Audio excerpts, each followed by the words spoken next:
श्री चरणों के नूपुरों की झनकार से शब्द ब्रह्म का प्रादुर्भाव हुआ।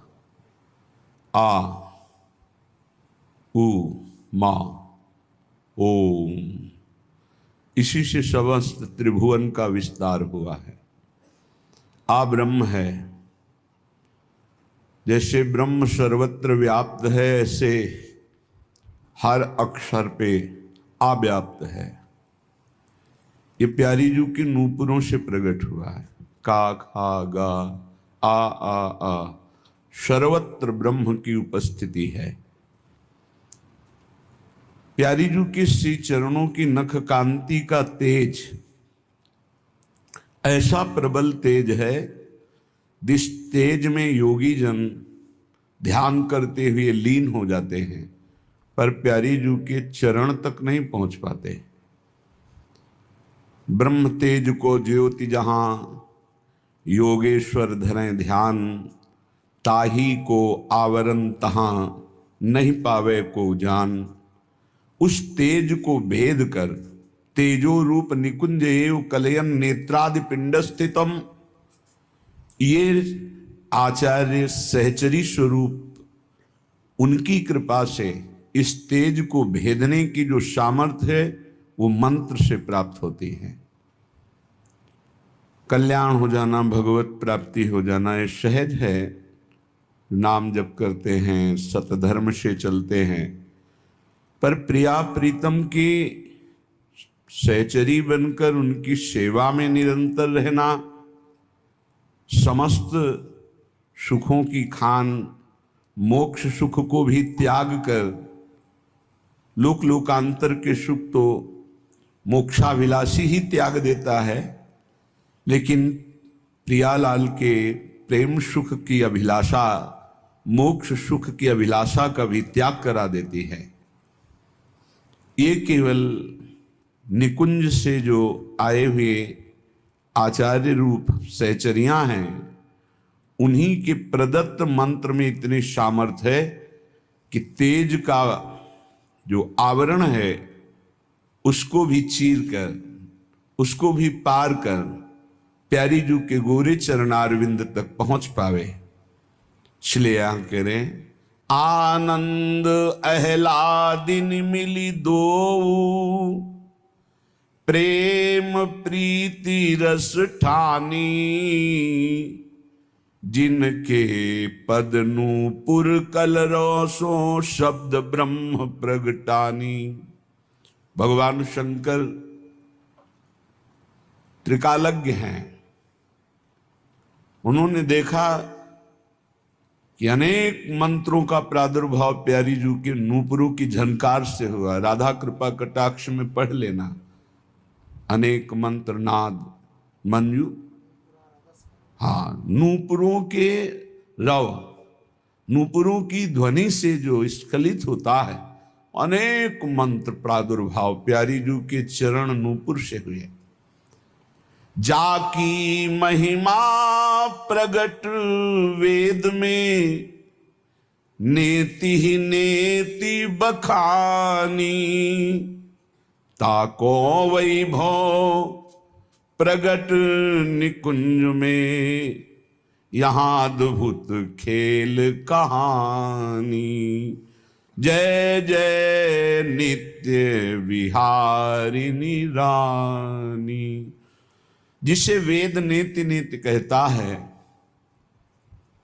इशारा करता है रसो वैशः रसम हृवाम लब्ध्वानंदी भवतु, वह परब्रह्म परमात्मा रस स्वरूप है। पर उसकी कैसी रसकेली है, कैसी रसभूमि में वो रसकेली करता है, कैसा रस स्वरूप है, ये वर्णन नहीं किया। इसके लिए नेति नेति कहा है। इसका वर्णन रसिकों ने किया है।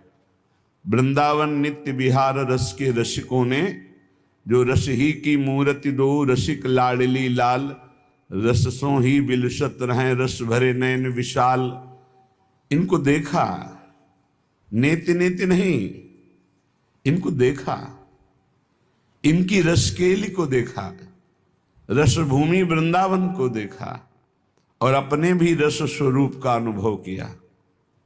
इसलिए भगवत रसिक रसिक की बातें रसिक बिना को समझ सके ना, क्योंकि वेद जिसे नेति नेति कहता है, निकुंज में उसकी जो रस केली हो रही है उसकी पहचान, जब वेद वही भागवती के ऐश्वर्य को नेति नेति कहता है तो महामाधुर्य रस तक तो पहुंच ही नहीं।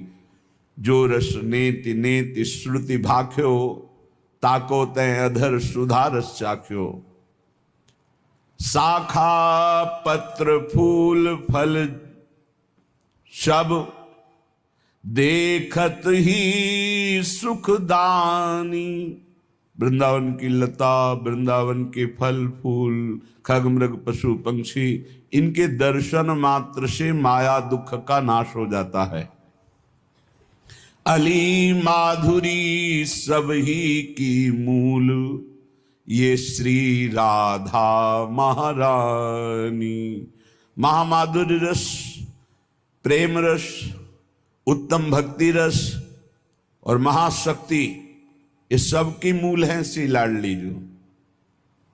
अनंत शक्ति, अपार सामर्थ्य, मूल प्रकृति, आद्या शक्ति, सब इन्हीं के अंश हैं। सब इन्हीं के अंश हैं, सब इन्हीं के अंश। कैसे तुम्हें बता, अपनी जो महारानी जो हैं ये सबकी मूल हैं। अली माधुरी सब ही की मूल, श्री राधा महारानी।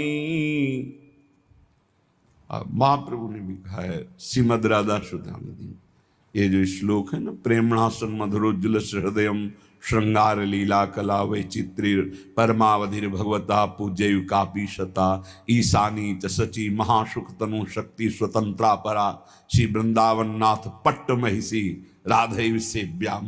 मेरी सेव्या श्री वृंदावन नाथ पट्ट महिषी, और इन्हीं के अंश से सब महाशक्तियां प्रकट हुई।